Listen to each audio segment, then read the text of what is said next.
Ashii nagaadha. Haasofnume situ eegala. Akkam jirtu kabajamtootaa fi hordoftoota keenya bakkuma jirtan hundaatti nagaan keenya isin biraa haa ga'u. Jecha har'ammootuyyuu bifa kanaatiin dhufnee jirra. Maaliidhaaf jalqaba garuu duraan dursee maal jechuun barbaada? Dhiifama gaafachuun barbaada.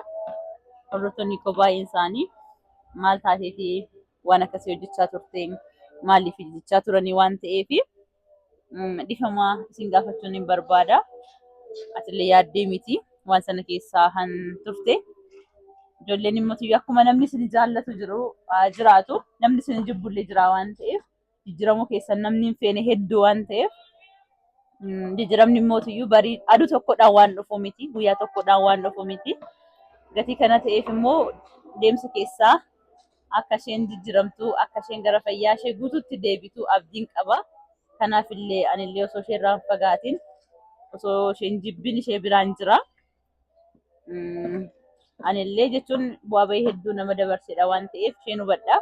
Kanaaf isinillee akka dhiifama gootaniif gamanumaan kabajamtootaa fi hordoftoota koo dhiifama isin gaafachuun barbaada. Sabsamuuna kanaa ni beektu jedhee ni yaada. Soomana amitire Eeyyano. warra hordoftoota amantaa musliimaadhaaf Ramadaan Kariim jecha isiniif immoo maal jedhama? Eeyyano soomni Faasigaa keessa jirra. Sooma Faasigaa tolee bagattiin isinii ga'ee isiniin si jedha. Baga walumaan nu ga'e waan hunda dursaa dhiifama gaafachuun barbaada. Sirreen asumaan dhiifama guddaadha. Wanta silaa toon irraa hin eegamne godheeraa balleesseen jira. Homas ittiin dhagaamin ammallee itti deebite akka sanaa sooftuun barbaadu.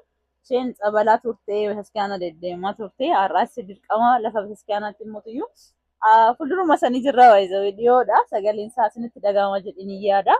Dhiyoo jirra. Ani seenuu waan hin dandeenyee fi garuu mootuyyuun isheenan egaa ishee faanaan hin deema waan ta'eef iddoo bataskaanaatti illee waraabuun hin danda'amu.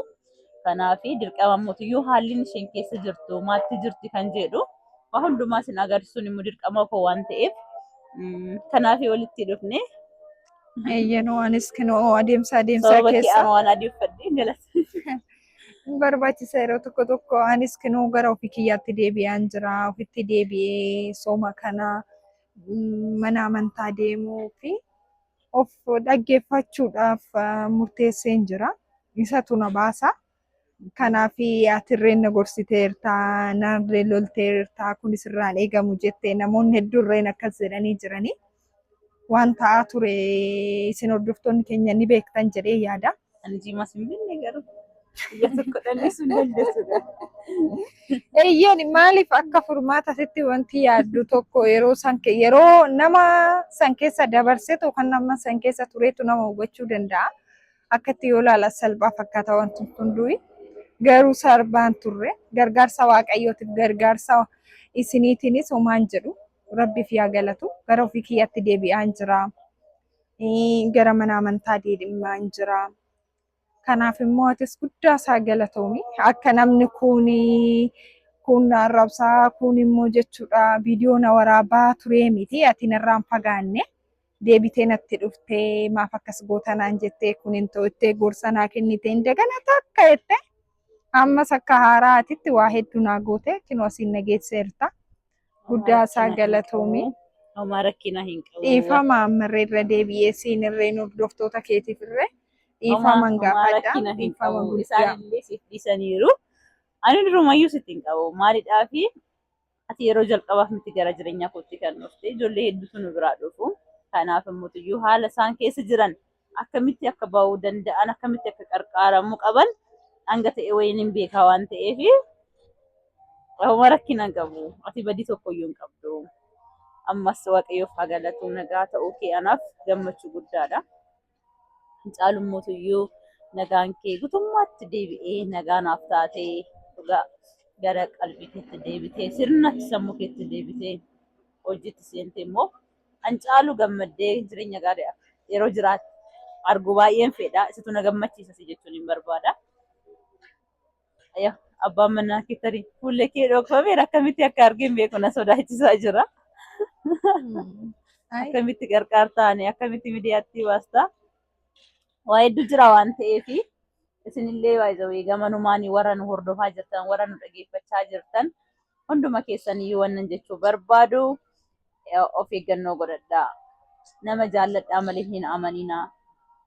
Dhugaa dubbachuudhaaf akkas wayyaa jireenya nuti dabarsaa jirru kanarra xinnoo isheellee ta'u irraa barattu waan ta'eef kanaaf barumsa tokko tokko irraa fudhadhaa isin jechuun fedha. Atis kana caala cimuu qabda. Daran cimuu qabda. Intalli ishee har'aa fuula ishee dhokfattee miidiyaatti baatu osoo hin ta'in fuula ishee bakka jira miti ifaaf fuula itti baatee sodaa tokko malee eeyyeen kaleessa seenaan koo akkas ture. Har'a garuu Waaqayyoof haa galatu lafa akkanatti dhaabbadheera. Isa tana jiraachisa. Sodaachuun qabdu ka. Addunyaan kun nama sodaatuudhaaf hin taatu. Nama ija laafuudhaaf hin taatu. Nama gajjeedhuudhaaf hin taatu. Kanaaf cimuu qabdaa, jabaachuu qabdaa. Ji'a kana keessa mootuyyuu dhugaa namni waan tokko naa galeera bara jireenyaa koo keessatti. Itoophiyaa keessatti beekanima poolitikaa isaanii dhimma siyaasa isaanii waliin qoqqoodu malee namni tokko amantaadhaan waliin qoqqoodu, sabaadhaan waliin qoqqoodu, tokkummaadhaan biyyatti jiraannu dhugaa dubbachuudhaaf. Maaliif kan amantaa ortodoksiidhaa, kan musliimaadhaa, kan pirootestaantiidhaa jedhee wal qoqqooda. Kun ta'uu hin qabu. Ajajni Waaqayyo tokkodha. Ittiin bulmaata biyya lafa kana afee maqaa moggaasanii akkasitti nu qoqqoodaa jiru malee ajajni 10 hin jira miti. Mee ishuma 10 sana waliigallee tokko taanee haa raawwannuti achi booddee waa'ee hanqina sirrii sanas tokko haasa'uu ni dandeenya. Kanaaf maaliif beezee akkasii nixala uffattee taskiyaan adeemtee maaliif hin deemne? Maa rakkina qaba? Obboleetti kiyyaa miti atis qarqaaruun qaba.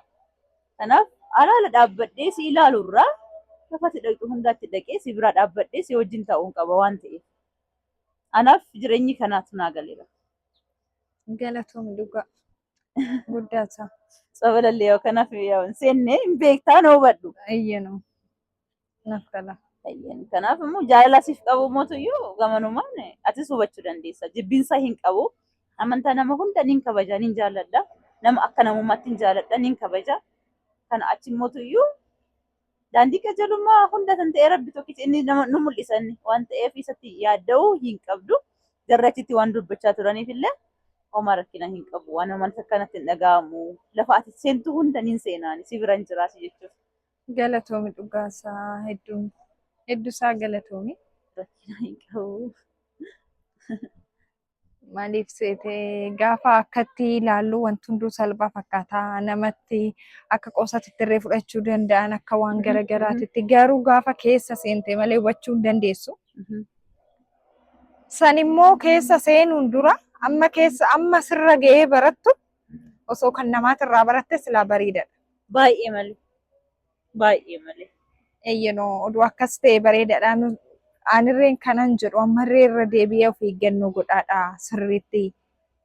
Maaliif wanna hunda dhabuurrarree nama amantaniin nama jaalattaniin ganamuun baay'eesa nama miidhaa nama cabsaa amantaa nama dhoowwaa.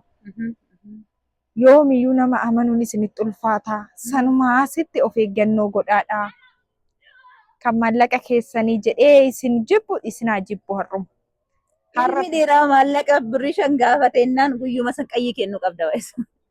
Akkasitti nama hedduutti gaafa jaalala keessa jiranii namatti hubatamu nama baranii gaafa haasu nama kanatti haasu namni kun waan gaggaarii sammuu keessa kaa'ee waan gaggaarii san dhabuudhaaf jechaan sammuu keessatti waan wayii ijaaraa namni kun isa dhabuudhaaf jecha isa maafaan dhaba jechuudhaaf jecha waan silaatoo boru jireenya keessi dhabsiisu goota. Namni hedduu kanaan miidhamaa jira. Dursaa nama gaarii bakka ergama fakkaatee sitti dhiyaata. Asan booda eegaa isaa galeen booda namni bakka teeknikuma kanaan jiraatu hedduu jira. Hundi keenya ni beekna. Kanaafuu kanarraa of eegaa eenyumaayyuu keessanii nama biyya kootiiti, nama ollaa kootiiti, nama abaluuti eenyuudha wanni akkasiin hojjetu. Baay'eesaa yeroon badeeraa namni badeeraa. Kanaafuu of eeggadhaa. Sirrii. Dhagaa jirtu miti of eeggadhaa sin jechaa jirti isinillee gamanumaan immoo dhaabbata wayii galateeffachuun hin barbaada. ji'a kana keessa ji'a soomana kana keessa ayyaana faasigaaf illee ta'u ji'a ramadaana kana keessa ramadaanaaf illee ta'uu danda'a. Meeshaa mana warra bituu barbaadan as jala isinii kan kaa'aa lakkoofsa bilbila isaanii fi iddoo argama isaanii keessa Arabiyaan Majlis jedhamu iddoo argamni isaanii Finfinnee Gooroo Addabaabaayii Gwaariyyee gamoo Gwaariyyee darbee lammaffaarra jiru. Kanaaf bilbiltanii isaan bira argachuu ni dandeessu. Isaanillee hojii keenya gaggaarii kana ilaalanii nu jajjabeessuu nu bira dhaabbachuudhaaf nu faana waan jiraniif isinillee akka isaanirraa bittan isin jechuun hin fedha. Yaaf namas jajjabeessuu si bira dhaabbatu mutuyyuu yeroo hunda galateeffachuun waanuma jiru waan ta'eef kana jechuun hin fedha. Eeyyanu. Kanaaf ergaa fi dhaamsa qabdu ati hordoftoota keenyaadhaaf dabarsee achumaan subscribe akkanaaf godhan dubbadhu annan baame. Ati qaasee kaameraan si bira baata. Hayyee egaa kabajamtoota hordoftoota beezidha. Subscribe godhaa fi mucayyoo tana jajjabeessaadha. Baay'ee seenaa baay'ee dubartoota biyya Arabaa qabattee dhufuutti jirti. Isin immoo jajjabeessaadha. Subscribe godhaa fi share godhaa fi isii faana dhaabbadhaa isiniin jedha. Maaliif seenaa nama hedduu qabattee dhufaa jirti. Nama hedduus gargaaraa jirti. Anarraa kaasee jechuudha. Isiidhaaf immoo homaa waan tokko isin hin kaffalchiisu. Subscribe yoo gootaniif ni jajjabeessitu. Akka isheen cimtu ishee gootan waan ta'eef adaraa keessa subscribe godhaa fi mucayyoo tana jajjabeessaa. Nama baay'ee arjaa taate tana jajjabeessaa sirriitti jajjabeessuu qabna. Maaliif nuuf jecha bu'aa bahii hedduu keessa darbaa jirti. Waan sarbaa miti beektanii namni hojii isaa gatee waa hedduu hojjechuu dandeessi ishiin. Hojiin dhibeetii miti garuu maaliif seenaa kana dubartoonni keenya maaliif hin baratanii? Maaliif dubartoota keenya miidhamarraa hin oolchu jettee baay'ee dadhabaa jirti waan ta'eef adaraa keessan jajjabeessaa. Akka nus barsiistuu hawaasa keenyas barsiistuu bukkee haa dhaabbannu. Subscribe, share, like yaa goonuuf ni isiniin jedha. Galatoomii atu waa'ee promoosinaaf gootee jirta. Amma sa'aatiin illee waan ga'aa jiruuf beektaa miti achitti hin deema. Kanas amma deemu yoo na dhaabbatu. Ayyee.